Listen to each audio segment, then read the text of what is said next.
Rediscover Ayurveda with doctor परमेश्वर अरोड़ा। इस कार्यक्रम में आप सभी का स्वागत है।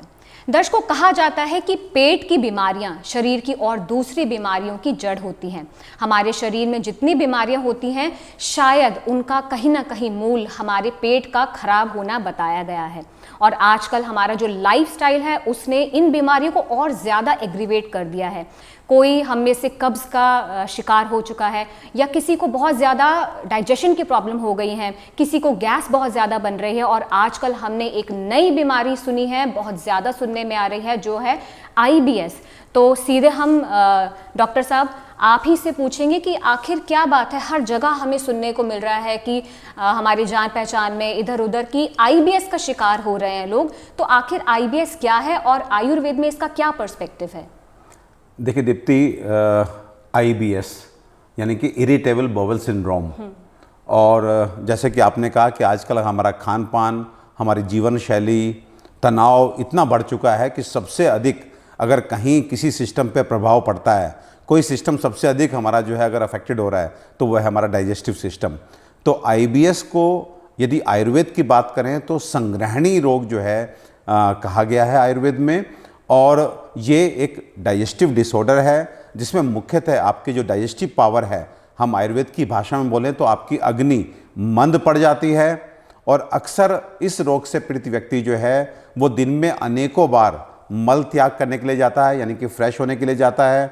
और उसका जो मल होता है वो थोड़ा पतला होता है, चिकनापन लिए हुए होता है, जिसको हम सामान्य भाषा में बोलते हैं कि आंव युक्त मल का आना या म्यूकस वाले मल का आना, स्टूल का पास करना। पेट में हल्का सा मरोड़ रहता है और हमेशा उसको एक अर्ज रहती है कि जैसे नाश्ता किया उसके बाद भी उसको प्रेशर बन जाएगा कि उसको शायद फ्रेश होने जाना चाहिए, लंच के बाद भी उसको एक प्रेशर बन जाएगा कि उसको फ्रेश होने जाना चाहिए। लेकिन सबसे दुर्भाग्यपूर्ण बात ये होती है कि वो जाता तो अनेकों बार है, लेकिन उसके बावजूद भी उसको तसल्ली नहीं मिलती। तो इस तरह के पेशेंट हमें अक्सर ये कहते मिलते हैं कि साहब हम जाते तो 8 बार हैं लेकिन पेट साफ नहीं होता। तो इसलिए ये वो बीमारी है जिसके बारे में मैं एक सिंगल सेंटेंस बोलता हूँ कि ये जो है जान तो नहीं लेती लेकिन जीने नहीं देती। आदमी का वेट जो है वो लगातार कम होता चला जाता है, कमज़ोर होता चला जाता है, कहीं ना कहीं दिमागी रूप से बड़ा परेशान रहता है, उसकी नींद डिस्टर्ब हो जाती है। सो दीप्ति, IBS यानी कि इरिटेबल बाउल सिंड्रोम, मैंने थोड़ा सा जैसे बताया आपको पहले, ये एक ऐसी बीमारी है जो केवल उस सिस्टम के लक्षण नहीं देती, यानी केवल डाइजेशन के सिम्टम के लक्षण नहीं आएंगे कि आपका डाइजेस्टिव सिस्टम खराब हो गया तो चलो पेट में दर्द हो रहा है, आपको 2-4 बार फालतू मोशन आ रहे हैं, आप फ्रेश होने जा रहे हैं, या मल थोड़ा पतला आ रहा है। बल्कि डाइजेस्टिव इशू के साथ में ये शारीरिक लक्षण भी देती है, यानी कि आप लगातार कमज़ोर होते चले जाएंगे, आपका वजन कम होता चला जाएगा। वजन जानते हैं कितना कम होता है? 3-3 महीने में 10-10 किलो आदमी का वजन कम हो जाता है इस IBS के पेशेंट से। और पेट के साथ, शरीर के साथ ये मानसिक लक्षण भी देती है। इस तरह का पेशेंट जो है वो चिड़चिड़ा रहता है, उसे जरा जरा बात पे गुस्सा आ जाता है, कभी वो डिप्रेशन का शिकार रहता है, वो बिल्कुल उसका मन ही नहीं करता किसी से बात करने का, नींद डिस्टर्ब हो जाती है। तो IBS वास्तव में, या संग्रहणी रोग वास्तव में एक ऐसी बीमारी है जो आपको डाइजेशन पॉइंट ऑफ व्यू से, आपको फिजिकल पॉइंट ऑफ व्यू से और साथ ही साथ आपको मेंटल पॉइंट ऑफ व्यू से हर तरह से परेशान कर देती है। जी डॉक्टर साहब, लक्षणों की आपने बात की, और अभी जैसे हमने बात की कि ब्रॉडली लाइफस्टाइल से रिलेटेड जो है ये डिजीज़ है, तो क्या स्पेसिफिक रीज़न है कि बहुत कौन लोग ऐसे हैं जिनको IBS होने की संभावना ज़्यादा होती है? क्या कारण है इसके पीछे? देखिए दीप्ति, IBS जैसे मैंने पहले बोला शुरू में कि हमारी स्लगिश डाइजेस्टिव पावर, यानी कि जब कभी भी हमारी जो पाचक अग्नि है, यानी कि वो अग्नि जो हमारे खाने को पचाने में हमारी सहायता करती है, यानी कि हमारी डाइजेस्टिव स्ट्रेंथ, यानी कि हमारे एंजाइम्स जब कभी भी किसी भी कारण से स्लगिश हो जाते हैं, यानी कि मंद पड़ जाते हैं, तो हम अपने खाने को पचा नहीं पाते। और जब हम खाने को पचा नहीं पाते तो ऐसी कंडीशन में हमें क्या चाहिए? हमें इमीडिएटली डॉक्टर के पास जाना चाहिए। वो 2 काम आपको बताएगा। पहला बताएगा कि आप अपना खाना पीना ठीक कर लीजिए, आप अपनी जीवन शैली ठीक कर लीजिए, आप तनाव को हटाइए अपने जीवन से, और दूसरे नंबर पे आप जो है कुछ दवाओं का सेवन कीजिए।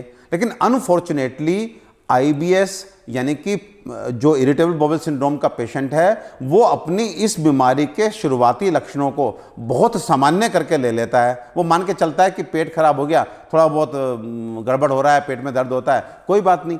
लेकिन यही बीमारी फिर धीरे धीरे, जानते हैं क्या होता है, शास्त्र बोलता है गृहिणी दुष्टो बहुसो भुक्तम आम में विमुंचति पक्वम व सैरुजम पुति मुहुर्बद्धम मुहुर्द्रवम।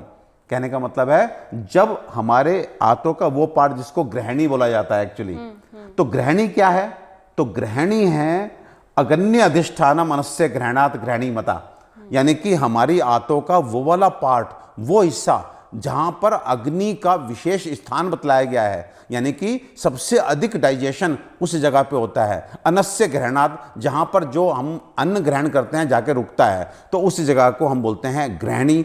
और जब इस जगह में इस functional as well as structural deformity आ जाती है तो हम बोल देते हैं बन गया संग्रहणी रोग।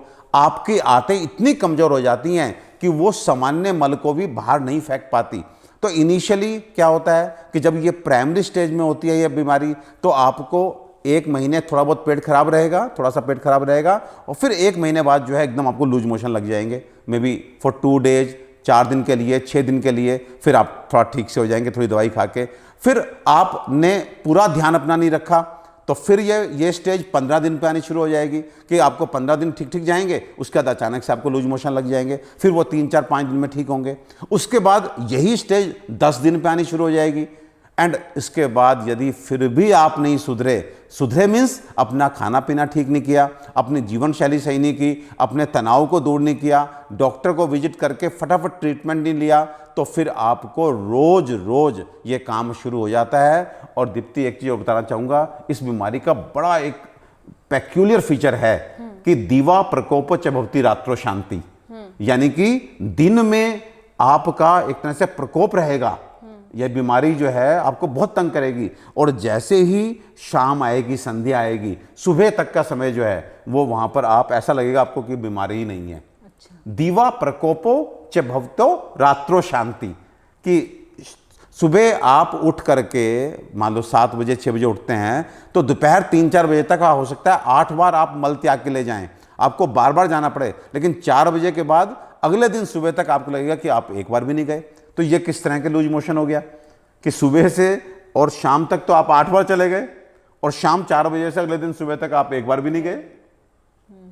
सो this is the very peculiar feature of संग्रहणी रोग कि संग्रहणी से पीड़ित व्यक्ति दिन में इस बीमारी से बहुत परेशान रहता है, लेकिन जैसे ही शाम आती है तो उसके बाद धीरे धीरे वो सेटल होना शुरू हो जाता है। लेकिन हमारा सौभाग्य है कि हमारा आयुर्वेद इसके पूर्व रूप भी बताता है कि आप इस भयंकर बीमारी की चपेट में आने जा रहे हैं, तो आप पहले ही अगर संभल जाएं तो आप जान लीजिए कि आप जो है इसको इनिशियल स्टेज पे ट्रीटमेंट करा करके इससे निकल सकते हैं। और नहीं तो दीप्ति, इसी बीमारी के बारे में हमारा शास्त्र बोलता है दुर्विज्ञेयो दुष्चिकित्स्यो चिरकाल अनुबंधी, यानी कि इसको जानना भी मुश्किल है, इसकी चिकित्सा करना भी मुश्किल है। चिरकाल अनुबंधी का मतलब है एक बार यदि शरीर में आ गई तो बहुत समय तक आपको परेशान करेगी।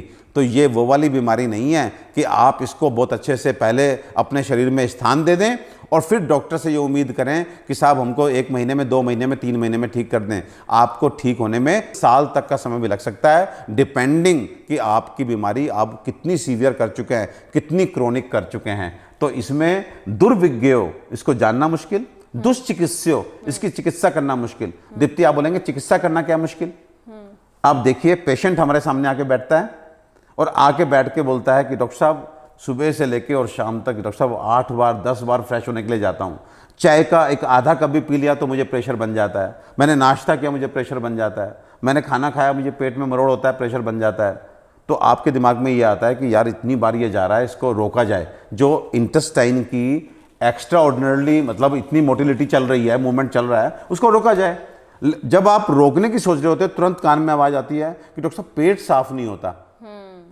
तो सोचिए चिकित्सक के लिए भी कितना मुश्किल है कि वो पेशेंट जा 8 बार रहा है लेकिन साथ में ये जोड़ रहा है कि पेट साफ नहीं है। किसकी चिकित्सा तो की जाए? चिकित्सा किसकी करें? तो डॉक्टर तक परेशान हो जाते हैं कि वो आपको जो इंटेस्टाइनल मोटिलिटी है उसको रोकें या उसको बढ़ाएं। तो इसलिए दोस्तों, ये संग्रहणी रोग एक ऐसा रोग है जिसके लिए मैं बोलता हूं कि ये केवल आपको दुखी नहीं करता, हम चिकित्सकों को भी दुखी करता है। इसमें आप और हम जब एक पार्टी बन के बहुत पेशेंसली, बहुत ही अनुशासन के साथ, बहुत ही श्रद्धा के साथ हम जब इससे लड़ते हैं तो करीब मिनिमम 6 महीने तो मान के चलिए, 6 महीना, 1 साल, 2 साल तक लग सकता है। लेकिन ये मैं पूरे विश्वास के साथ आपको बताना चाहता हूं, अगर संग्रहणी रोग का, जिसको आधुनिक भाषा में IBS बोला जाता है, उसका कहीं पे एक तरह से उपचार है या जड़ से मुक्ति की संभावना है, तो वो दीप्ति आयुर्वेद में है। लेकिन आना होगा बहुत जल्दी स्टेज पे, यदि आप चाहते हैं कि जल्दी से आप ठीक हो जाएं। मैंने नाम लिया ना पूर्व रूप, यानी कि पहले कौन से सिम्टम होते हैं, तो बताया गया है पूर्व रूपम तु तस्य इदम तृष्णा आलस्य बलक्षयम विदाहो अनस्य पाकस्य चिरात कायस्य गौरवम। यानी कि आपको पूर्व रूपम तु तस्य इदम, इसके पूर्व रूप क्या हैं? ये बीमारी पूर्ण लक्षणों के साथ आपके शरीर में सेटल होने वाली है। इससे पहले कुछ लक्षण हैं जिससे आप पहचान सकते हैं कि आप IBS की चपेट में जा रहे हैं। पूर्व रूपम तो तस्य इदम तृष्णा आलस्य बलक्षयम, आपको प्यास लगेगी बहुत अधिक, आलस्य, पूरे शरीर में आपकी स्फूर्ति खत्म हो जाएगी, एनर्जी खत्म, हमेशा आप आलसी से बने रहेंगे। बलक्षयम, आपका बल चला जाएगा।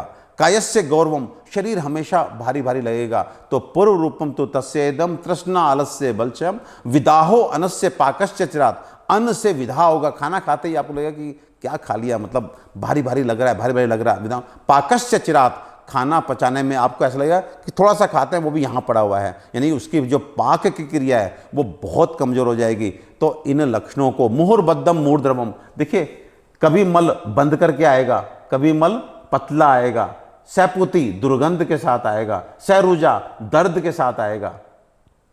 तो ये दीप्ति बहुत आसान है, लेकिन आप अगर सीरियस होके, क्योंकि आज के टाइम पे पेट की बीमारियों को इन जनरल हम लोग उतना सीरियसली लेते नहीं हैं। हम सोचते हैं कि कोई बात नहीं, थोड़ा सा ही चल रहा है, लेकिन बाद में जब वो IBS बन जाता है तो आप IBS के पेशेंट्स कभी आके हमारी क्लिनिक में देखिए।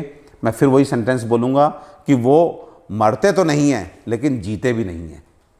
ईमानदारी से जॉब छोड़ के घर में बैठ जाते हैं, उनको सुबह फ्लाइट पकड़नी है 7 बजे की, वो 4 बजे उठ करके जो है कोशिश करते हैं कि उनका पेट साफ हो जाए। 4 बजे से लग जाते हैं पेट साफ हो जाए। जो लोग IBS के पेशेंट हैं वो बोलेंगे कि डॉक्टर साहब बिल्कुल सही बता रहे हैं, 7 बजे हमको घर से निकलना होता है, हम 4 बजे से लग जाते हैं, और फिर हम घर से कुछ खा के नहीं जाते, हम एरोप्लेन में बैठ करके कुछ नहीं खाते कि साहब हम कुछ खाएंगे प्रेशर ना बन जाए, प्रेशर ना बन जाए। किसी होटल में जाते हैं पार्टी में, होटल में वो रूम बाद में ढूंढते हैं पार्टी कहाँ हो रही है, पहले शौचालय ढूंढते हैं कि अगर बीच में जाना पड़ा तो शौचालय कहाँ है। तो इस तरह की बीमारी है जो आपको ना केवल शारीरिक रूप से बल्कि मानसिक रूप से भी बहुत परेशान करके रखती है। इसलिए इस प्रॉब्लम को हम लोग साइकोसोमैटिक बोलते हैं। पहले आपका पेट खराब होता है, गैस वैस बनती है, आप पूरे टाइम उसी में इन्वॉल्व रहते हैं, कहीं ना कहीं मेंटल इरिटेशन आता है, मेंटल इरिटेशन से और धीरे धीरे अग्निमंद होती है, अग्निमंद होके फिर पेट और खराब होता है और एक विशियस सर्किल सेट हो जाता है। पेट से दिमाग, दिमाग से फिर पेट, पेट से दिमाग, दिमाग से फिर पेट, और इस तरह से दीप्ति मुझे लगता है कि IBS का पेशेंट जो है वो बहुत तंग रहता है। और ईमानदारी से बताऊं तो ना केवल पेशेंट बल्कि डॉक्टर भी बहुत तंग रहता है, जिसने IBS को बहुत अच्छे से पढ़ा नहीं है। और जिसने IBS को अच्छे से पढ़ा है और उसको पेशेंस वाला पेशेंट मिल जाए, जिसको थोड़ा सा संयम है कि अब तो बीमारी हो गई ना, तो वो अगर संयम के साथ 6 महीने, 8 महीना, 9 महीना लग जाए तो इस बीमारी से बचा जा सकता है, इस बीमारी को ठीक किया जा सकता है। डॉक्टर साहब, कई लोग हैं परेशान रहते हैं कि पेट की बीमारियों से या लक्षणों से पहचान ही नहीं पाते कि वो IBS के रोगी हैं, उनको समझ ही नहीं आता। और कई बार देखा गया कि कुछ पेशेंट्स होते हैं कि जब तक दवाइयाँ ले रहे हैं तब तक उनको रिलीफ फील होता है, और दवाइयाँ छोड़ने के बाद या परहेज छोड़ने के बाद फिर से IBS जो है वो वापस आ जाता है। तो क्या आयुर्वेद में इसकी संपूर्ण चिकित्सा है? क्या इसको जड़ से मिटाया जा सकता है? देखिए दीप्ति, क्वेश्चन बहुत रेलिवेंट है, क्योंकि अक्सर हम देखते हैं कि लोगों की शिकायत होती है हमसे कि डॉक्टर साहब आप दवाई जब तक आपकी खा रहे हैं हम ठीक हैं, लेकिन उनकी एक्सपेक्टेशंस हाई होती हैं। वो सोचते हैं कि हम जो है 3-4-5 महीने हो गए हमको दवाई खाते हुए, अब ठीक हो जाना चाहिए। लेकिन मैं दीप्ति को भी क्लियर कर देना चाहता हूं और आपको भी क्लियर कर देना चाहता हूं कि अनफॉर्चुनेटली अगर आप आईबीएस के पेशेंट बन चुके हैं तो फिर आपको बहुत पेशेंस रखना पड़ेगा। कोई डॉक्टर आपको नहीं बता पाएगा कि आपको क्योर 6 महीने में मिलेगा कि 2 साल में मिलेगा। लेकिन ये मैं आपको एक आयुर्वेदिक क्लिनिशियन जो 20 सालों से आईबीएस का ट्रीटमेंट कर रहा हूं, 20 सालों से आईबीएस का ट्रीटमेंट कर रहा हूं, हजारों पेशेंट आईबीएस के मैंने ठीक किए हैं। उन पेशेंट्स को मैंने वापस से जॉब ज्वाइन कराई है जो जॉब छोड़ करके घर बैठ गए थे, जो सुसाइड करने की टेंडेंसी रखते थे, जिनके घर में डाइवोर्स हो गए थे, उनकी रीमैरिजेस कराई हैं। आप आईबीएस को क्या समझते हैं? तो इसलिए आपको इस बीमारी से अगर आप अनफॉर्चुनेटली, फिर 100 बार बोलूंगा, अनफॉर्चुनेटली अगर आप इससे ग्रसित हो चुके हैं तो have patience, come to us. हम आपको यह गारंटी दे सकते हैं, ये एश्योरेंस दे सकते हैं भगवान को बीच में रख के कि आप विद इन 1 मंथ आप 90% लोग ये तो बोल देंगे कि साहब हमको बहुत फायदा, जो फायदा हमको पिछले 13 साल में नहीं हुआ था वो फायदा हमको 1 महीने में हो गया। ऐसी मैं एक प्रार्थना प्रभु से आपके लिए कर सकता हूं, ऐसा एश्योरेंस मैं दे सकता हूं। जी डॉक्टर साहब, बिल्कुल सही कहा आपने, लेकिन पेशेंस रखना जो है वो बहुत ज़्यादा ज़रूरी है। बिल्कुल दीप्ति। और दूसरा ये कि कभी भी ये जान लीजिए कि वो व्यक्ति जिसको आईबीएस हुआ है उसको परहेज भी करना होगा, उसको अपनी जीवन शैली भी ठीक करनी होगी, अपना जो एक तरह से माइंड सेट है, अपनी जो एक तरह से नेगेटिविटी है, जो थॉट्स की नेगेटिविटी है, उसको भी पॉजिटिव करना होगा। इसलिए हर आईबीएस पेशेंट को मैं बोलता हूं कि आप जो है, क्योंकि हमारी दवा है एक संदीपन, बहुत लोग पसंद करते हैं। आज उसको इंट्रोड्यूस किए हुए हमको 10 साल हो गया, तो 2 कैप्सूल दिन में 3 बार खाने हैं। वही कैप्सूल हमसे बिना बात के जब लोग खाते हैं तो उनको लाइक 70% आराम होता है। लेकिन द मोमेंट वो मेरे से बात कर लेते हैं, थोड़ा सा अपनी बीमारी को समझ लेते हैं, थोड़ा सा मैं उनके थॉट प्रोसेस, उनका सोचने का तरीका चेंज करता हूं, तो उनको वही मेडिसिन से 90% रिलीफ आना शुरू हो जाता है। सो ये एक ऐसी बीमारी है जिसमें आपको अपना खान पान भी ठीक करना होगा।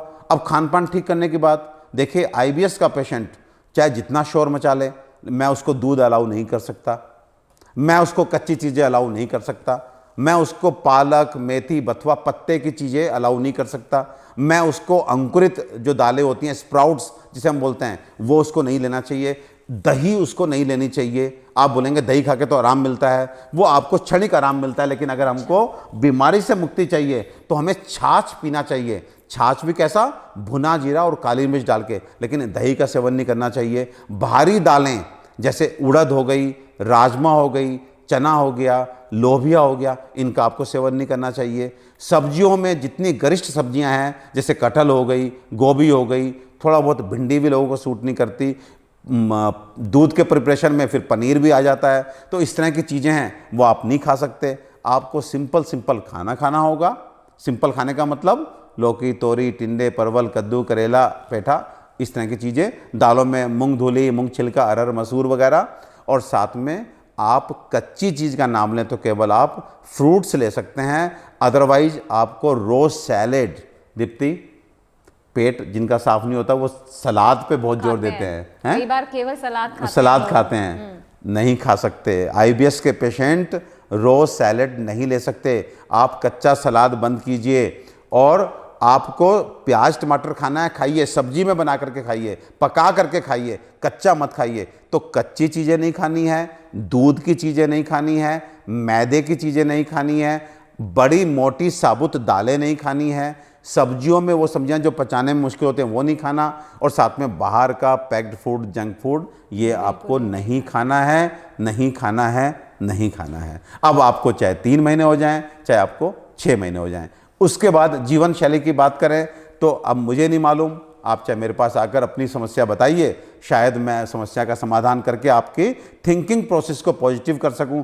आपको निश्चित रूप से किसी भी सज्जन पुरुष के, किसी भी बुद्धिमान पुरुष के साथ बैठ करके जीवन के कॉन्सेप्ट को, एक होता है जीवनचर्या, एक होता है जीवन दर्शन। चर्या का मतलब होता है हम जीवन में क्या खा रहे हैं, किस तरह का हम काम कर रहे हैं, जीवनचर्या है। ये सफिशिएंट नहीं है। You must have a positive approach towards life. You must have एक विजन होना चाहिए कि क्या जीवन है, क्या हमारी शरीर के प्रति जिम्मेदारियां हैं, क्या हमारी माइंड के प्रति जिम्मेदारियां हैं, क्या हमारी समाज के प्रति जिम्मेदारियां हैं, क्या हमारी अध्यात्म के प्रति जिम्मेदारियां हैं। ये जो धन है, धन जिसके पीछे रात दिन आप पीछे पड़े हुए हैं, हाथ धो के पीछे पड़ जाते हैं, जिसके लिए सुबह शाम रोते हैं, वो पांचवें पायदान की चीज़ वास्तव में कितनी तुच्छ है, इसको समझना होगा और डर अपने दिमाग से निकालना होगा।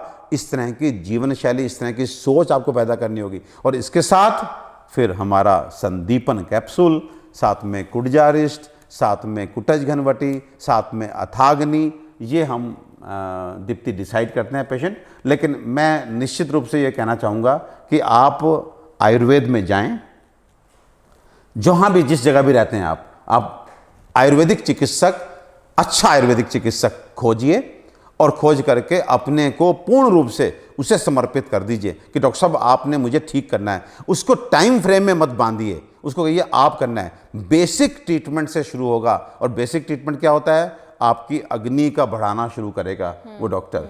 इट में टेक 10-15 डेज, एक महीने में तो जान लीजिए हमें विरला कोई पेशेंट मिलता है जो बोले कि मुझे फ़ायदा नहीं हो रहा। एक महीना तो दीप्ति बहुत बढ़ा के बोल रहा हूँ, हम 15 दिन में पेशेंट से कहवा लेते हैं कि जो आराम 15 साल में उसे महसूस नहीं हुआ वो पहले 15 दिन में महसूस होना शुरू होता है। लेकिन कंडीशन प्रोवाइडेड कि आप मेडिसिन अपने से नहीं छोड़ेंगे, मेडिसिन हमारे कहने के हिसाब से चलेगी। और हाँ, अगर हम आपको 4 मेडिसिन से खड़े कर रहे हैं तो 3 महीने बाद जब आप मुझे बताएंगे कि हम बिल्कुल ठीक हैं, तो हम 4 से 3 करेंगे, फिर 1-2 महीने बाद 2 करेंगे, फिर 1-2 महीने बाद 1 करेंगे। वो जो 3-4 महीने बाद आप सारी मेडिसिन एक साथ छोड़ के बैठ जाते हैं तो फिर उसमें जो है वापस से बीमारी के रिलैप्स होने के चांसेस बन जाते हैं। तो डॉक्टर साहब, आपने कहा कि जैसे जिसको भी IBS की प्रॉब्लम है तो और भी और बीमारियां जो हैं वो उसको हो सकती हैं, कि वो हो सकता है कि साइकोसोमैटिक क्योंकि डिसऑर्डर है तो डिप्रेशन हो जाए या कोई और दिक्कत है।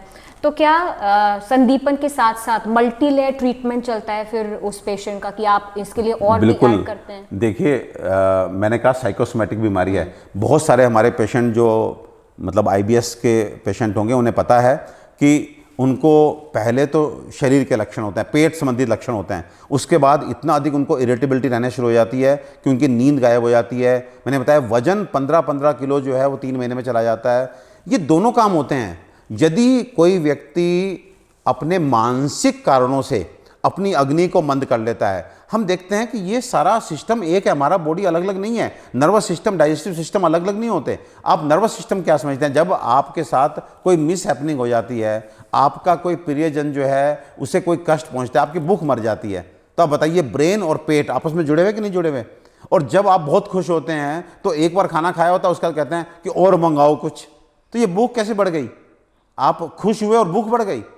तो ये पेट और दिमाग आपस में जुड़े हुए हैं। जब आप अपसेट होते हैं तो ये भूख मर जाती है, जब आप खुश होते हैं तो ये भूख बढ़ जाती है। तो कहीं ना कहीं ये सारे सिस्टम एक साथ आपस में बढ़े हुए हैं। अब आपका लक्षण है कि नहीं साहब, मुझे तो केवल दिन में कई बार फ्रेश होने जाना होता है, लेकिन दिमागी रूप से मैं बिल्कुल ठीक हूँ, तो मैं शायद आपको संदीपन दे करके ही छोड़ दूंगा। लेकिन दीप्ति, ऐसा बहुत कम होता है, ऐसा बहुत कम होता है। कहीं ना कहीं दिमाग इन्वॉल्व हो ही जाता है। वो व्यक्ति जो जॉब कर रहा है, कहीं पे भी बैंक में जॉब कर रहा है, किसी ऑफिस में जॉब कर रहा है, और उसको ऑफिस जाने के बाद अब हमारे भारत में किस तरह के सरकारी ऑफिसेज होते हैं, किस तरह की वहाँ पे शौचालय की सुविधा होती है, वो सब समझते हैं। अब सोचिए वो कितना अपसेट रहेगा अगर उसको 2 बार अपने 100 कर्मचारियों के बीच में 2-3 बार टॉयलेट जाना पड़ रहा है, तो बहुत अपसेट कर देती है। ऐसा होता नहीं है, रेयरली होता है। तो इसलिए हम जो हमें कहता है कि हमें संदीपन दे दीजिए, हम दे देते हैं। एक बार 15 दिन पे अगर वो पेशेंट ये नहीं बोलता कि नहीं मेरे को 20-25-30% फ़ायदा है, तो इमीडिएटली हम अपना सुप्रज्ञा उसके साथ जोड़ देते हैं जो नर्वाइन टॉनिक है, और अगले 15 दिन पे दीप्ति वो बोलता है अब मैं 50% सही हूँ। तो even if you don't accept कि आपको सब दिमागी रूप से तो आपको कोई दिक्कत नहीं है, आपको उलझन नहीं है, मैं आई एम कंफर्टेबल, आप कहते रहिए आई एम कंफर्टेबल, उठाते रहिए अपने कंधे, लेकिन हमको सुप्रज्ञा देना पड़ता है। हम सुप्रज्ञा देते हैं और रिजल्ट मिल जाता है हमको। तो ये इट्स ए साइकोसोमैटिक डिजीज, जिसमें आपको पेट पे भी काम करना है, अपने दिमाग को भी अच्छा करना है, और डॉक्टर को अपने को आपको सरेंडर भी करना है। Then only you can get cure. Again and again I repeat, Ayurveda में संग्रहणी की बहुत अच्छी चिकित्सा है। ऐसी बीमारी नहीं है कि जिसमें आप घर नौकरी छोड़ के बैठ जाएं। आपकी ट्रैवलिंग, जानते हैं दीप्ति, लोग सुसाइडल टेंडेंसी डेवलप कर लेते हैं। आप ट्रैवल करना बंद कर देते हैं, आपको ये लगता है कि मैं बाई रोड तो जाऊंगा ही नहीं, बाई रोड जाऊंगा और मुझे बीच में प्रेशर होगा तो मैं कहाँ पे जाऊंगा फ्रेश होने के लिए। सो उनका पहला कंसर्न ये होता है, जो आईबीएस से रियली सफ़र कर रहे हैं, कि उनको शौचालय कहाँ मिल रहा है। एक और बात यहाँ बताना चाहूँगा कि कुछ लोग आईबीएस के ऐसे होते हैं जो कहते हैं, उनको डॉक्टर्स लिख तो देते हैं आईबीएस, लेकिन और आईबीएस क्या, आईबीएस सी यानी कि कॉन्स्टिपेशन टाइप का आईबीएस, जिसमें आपको बार बार नहीं जाना पड़ रहा बल्कि 2-3 दिन बाद आपको प्रेशर बनता है। तो वो हमारे हिसाब से कोई बीमारी शिमारी नहीं होती, वो एक तरह से आपका क्रोनिक कॉन्स्टिपेशन है, जिसमें कॉन्स्टिपेशन में भी कहीं ना कहीं दिमाग का इन्वॉल्वमेंट हो गया है। तो वो पेशेंट अपने को आईबीएस कहना छोड़ दें। आईबीएस में तो लक्षण मैंने साफ बताया, गृहिणी दुष्टो भवसो भुक्तम आम मेम विमुंचति पक्वम व सैरुजम पूति मुहुर्द्रवम मूर्बद्धम, यानी कि कभी जो है गृहिणी अगर दूषित हो गई तो आपको कभी कच्चा मल, कभी पक्का मल, सैपुती मिस दुर्गंध से युक्त, सैरुजा मिस दर्द क्रैम्प होगा, आपको मरोड़ से होंगे पेट में, कभी बहुर्बद्धम मुहुर्द्रवम, कभी बंद करके आएगा, कभी आप कहेंगे कि बाद में सब लिक्विड आता है, कभी सॉलिड आता है, लेकिन अमूमन 90% कंडीशन में आपको फॉर्म्ड स्टूल नहीं आएगा, जो एक नेचुरल कंसिस्टेंसी स्टूल की होती है वो आपको देखने को नहीं मिलेगी। ये डॉक्टर साहब आपने वैसे अधिकतर जानकारी दी है लक्षण के बारे में, पथ्य अपथ्य प्रकार के बारे में, चिकित्सा के बारे में भी आपने बताया। बस एक मुझे लगता है कि ये जानकारी चाहिए कि क्या एज स्पेसिफिक भी हो सकती है ये डिजीज़, या क्या आप, क्योंकि अभी चिकित्सा कर ही रहे हैं, आपका क्लिनिकल एक्सपीरियंस है, क्या उम्र जो है कम होती जा रही है, बहुत अब कम उम्र के लोग भी आ रहे हैं आपके पास आईबीएस? देखिए, बिल्कुल आपने बड़ा रेलिवेंट क्वेश्चन पूछा। फिर से आयुर्वेद में संग्रहणी की जब चिकित्सा की बात आई है तो वहाँ पर शास्त्र ने स्पष्ट बोला है कि युवावस्था की संग्रहणी जो है वो कृच्छ साध्य है, यानी कि कष्ट से ठीक होने वाली बीमारी है। और जो एक तरह से थोड़े मध्यम आयु वर्ग के लोग हैं, जो लाइक 50 साल के आसपास के लोग हैं, उनके लिए ये जो है बहुत ही कष्टप्रद, मतलब उसको ठीक करना जो है बहुत मुश्किल होता है। और जब आदमी वृद्ध हो जाता है, बुढ़ापा यानी कि 60-65 साल का व्यक्ति है, तो वहाँ पर इसको असाध्य कहा गया है। असाध्य से मतलब यह है कि आपको लगातार दवाई खानी पड़ेगी अपने को मेंटेन करने के लिए। तो उम्र का प्रभाव तो निश्चित पड़ता है, आप उसे बाल्यावस्था बोलें, नवयौवन बोलें। यदि वहाँ पे आप डॉक्टर के पास पहुँच जाते हैं तो आप थोड़े प्रयास से ठीक हो सकते हैं, लेकिन मध्यम आयु वर्ग के लोगों को बहुत अधिक प्रयास करना पड़ेगा। और बुजुर्गों के लिए तो मैं मतलब अगेन आई रिपीट, आपको मेडिसिन नहीं छोड़नी, मतलब छोड़ नहीं पाएंगे, आपको मेडिसिन लेनी ही पड़ेगी। तो इस तरह से डेफिनेटली एज का फर्क पड़ता है। और साथ में आपने का प्रकार, देखिए संग्रहणी या ग्रहणी रोग को 3 तरह से हमारे आयुर्वेद में जो है उसको विभाजित किया गया है। एक बताया गया है कि स्वतंत्र और प्रतंत्र ग्रहणी। स्वतंत्र और प्रतंत्र का क्या मतलब है कि अति सारे निवृत्ते अपि मंद अग्नेर अहित अश्नस्य भूयो संदूषितो वर्णिर ग्रहणीम अभिदुष्यते, यानी कि कभी कभी आप अपने डॉक्टर से पूछते हैं कि साहब हमको क्यों हुआ ये संग्रहणी रोग, क्यों हो गया हमको आईबीएस, आपको जवाब नहीं मिलता ना। आज जवाब सुनिए। शास्त्र बोलता है कि इसकी शुरुआत ऐसे भी हो सकती है कि अति सारे निवृत्ते अपि मंद अग्नेर अहित अश्नस्य, यानी कि जब कभी आपको किसी भी कारण से लूज मोशंस लगे और आपने दवाई खाई और लूज मोशन ठीक कर लिए, लेकिन अग्नि कैसी है आपकी, अग्नि मंद है और आपने उसके बाद भी अपथ्य का सेवन किया, आपने एक तरह से जो आपको नहीं खाना चाहिए था वो खाना आपने खाया, तो आपकी जो ग्रहणी है, यानी जो अगन्य अधिष्ठानम अनस्य ग्रहणाद, इंटेस्टाइन का वो पार्ट जिसको षष्ठी पित्त धरा कला कहा गया है, उसको वो दूषित हो जाती है और आपको ग्रहणी हो जाती है। या कोई शुरू से ही डाइजेस्टिव सिस्टम मजबूत नहीं है, फिर भी लगे पड़े हैं सब अपथ्य खाने में, तो उनको भी धीरे धीरे धीरे धीरे ग्रहणी दूषित होकर जो है आपको संग्रहणी का पेशेंट बना देगी। अगर अतिसार के बाद हुई तो वो परतंत्र ग्रहणी, यदि अतिसार के बिना ही हुई तो उसे हम स्वतंत्र ग्रहणी बोलते हैं। इसके बाद वातिक ग्रहणी, पैत्तिक ग्रहणी, कफज ग्रहणी, सन्निपातज ग्रहणी, इसके बाद स्पेशल टाइप संग्रहणी। और दीप्ति कुछ स्पेशल कंडीशंस भी होती हैं, जैसे संग्रहणी मैंने बताया, त्रिदोषज जिसमें वात पित्त कफ तीनों इन्वॉल्व हो गए। एक होता है घटी यंत्र ग्रहणी, यानी कि जिसमें आदमी जब लेटता है तो उसको साइड में पेन होता है और पेट से उसी तरह की आवाज़ आती है जिसे घड़ा लेकर के आप पानी में डालें और जो आवाज़ आती है गुड़ गुड़ गुड़ गुड़, उस तरह की आवाज़, तो घटी यंत्र ग्रहणी, ऐसी आम ग्रहणी। बहुत सुंदर वर्णन जो है संग्रहणी का आयुर्वेद में बतलाया गया है। और पुनः मैं आपको यदि विश्वास दिलाना चाहता हूँ कि IBS यानी कि इरिटेबल बाउल सिंड्रोम, IBD यानी कि इरिटेबल बाउल डिजीज या संग्रहणी, कुछ भी बोलिए, इसका इलाज अगर कहीं है तो वो है आयुर्वेद में। तो तुरंत यदि आपको भी संग्रहणी जैसा कोई लक्षण है, आई रिपीट, दिन में कई बार आप मल त्याग के लिए जाना पड़ता है, मल पतला होता है, चिकना होता है, पेट में मरोड़ मारता है, तसल्ली फिर भी नहीं मिलती, वजन आपका लगातार कम होता चला जा रहा है, शरीर आपका कमज़ोर होता चला जा रहा है, मानसिक रूप से आप कहीं ना कहीं इरिटेबल होते चले जा रहे हैं, आपकी पार्टी, आपको ट्रैवल, आपको किसी फंक्शन में जाने से हेजिटेशंस होने लगी हैं, या आप जब कभी घर से बाहर निकलते हैं तो निकलने से पहले आप पहले शौचालय में घुस करके फ्रेश होकर निकलने की प्रवृत्ति आपको है, तो क्लियर कट मैं बताना चाहता हूँ, आप संग्रहणी रोग से पीड़ित हैं और इसका तुरंत इलाज शुरू कराइए। तो डॉक्टर साहब, हम ये कह सकते हैं कि या तो आयुर्वेदिक जीवन शैली अपना ली जाए ताकि ये रोग जो है वो आपको चपेट में ले ही ना, और अगर ऐसा है कि आपको पेट से संबंधित दिक्कतें शुरू हो गई हैं तो शुरुआती लक्षण देखकर ही आप किसी अच्छे आयुर्वेदिक डॉक्टर की शरण में चले जाएं। और अगर ऐसे पेशेंट हैं जिनको मालूम है कि वो IBS के रोगी बन चुके हैं तो देर ना करें और जल्द से जल्द अपना इलाज करवाएं, क्योंकि जैसा कि आपने कहा डॉक्टर साहब कि आयुर्वेद जो है वो समझाता है, बताता है कि इलाज मुझे है। दीप्ति ये कहने में बिल्कुल संकोच, हेजिटेशन नहीं है कि IBS का यदि सफल इलाज है, सबसे अच्छा इलाज है, तो वो आयुर्वेद में ही है। आयुर्वेद ही आपको इस बीमारी से पूर्ण मुक्ति दिला सकता है। तो डॉक्टर साहब, आपके इन्हीं शब्दों के साथ हम अपना जो कार्यक्रम है समाप्ति की ओर ले जाते हैं। तो अगले एक और कार्यक्रम में इसी तरह के किसी और विषय को लेंगे और डॉक्टर साहब से जानेंगे कि उस पर क्या होगा उनका आयुर्वेदिक पर्सपेक्टिव। तब तक के लिए नमस्कार।